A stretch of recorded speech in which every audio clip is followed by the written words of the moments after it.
I was thinking about peace because I'm making this Chinese garden at the moment in our backyard. In fact, my secret plan is to turn the whole backyard into a kind of Asian garden. I think I'm a bit of an egg. I'm white on the outside, yellow in the middle. I don't know why, but I want this Asian garden, and so I've started up a Pinterest board, and every time I see a picture of something that's going to contribute to that, we whack it on the Pinterest board. If you haven't got a Pinterest, have a go. It's great. It's great for capturing just ideas of what you're wanting to do.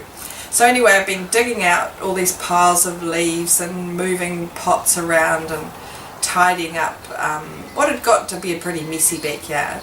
And little bell ringing as the cat coming past. And I'm thinking, I've got some solar lights, and I'm potting them in the ground, and I've cut a couple of lanterns, big concrete lanterns, and it's going to look like a peaceful backyard. I'm hoping I create this atmosphere where you can go out the back. I've got this nice, peaceful, zen-y kind of garden, but that's not what's going to give me inner peace. It's going to help, it's going to be nice, I'm going to be proud of it, but you've got to go a bit further to find that inner peace. And I think it's about changing something in your life, perhaps what you're looking forward to or what you expect from other people would be a big one. And I'd like to share a story. I'm not sure if you can always share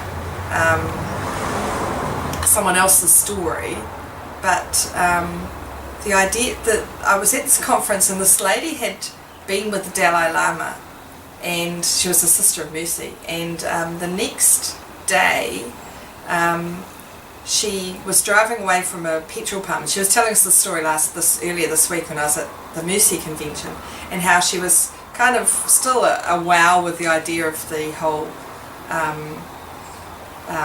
Dalai Lama experience, and her picture had appeared on the front page of the paper that morning. And as she pulled out of the petrol station on her way to work, she kind of, I think, didn't detach it or something, and the machine starts pumping out petrol, and she runs back. This little guy comes out and she runs back going, I'm sorry, I'll pay for everything. And he just stopped and he looked at her and pretty much wanted her to bless him. And she's like, no, look, I've ruined your day, I've ruined your pump, I'll pay. And he's going, no, I recognise who you are. Because you were with the Dalai Lama, what he's given to you, you can pass on to me. So it turned out to be a Tibetan petrol pump attendant or station owner. And he didn't care about the pump, he didn't care about the damage. He was in that moment with her as something that's touched something sacred, and he wanted to get that too. And maybe that's what more of it is about, is being able to find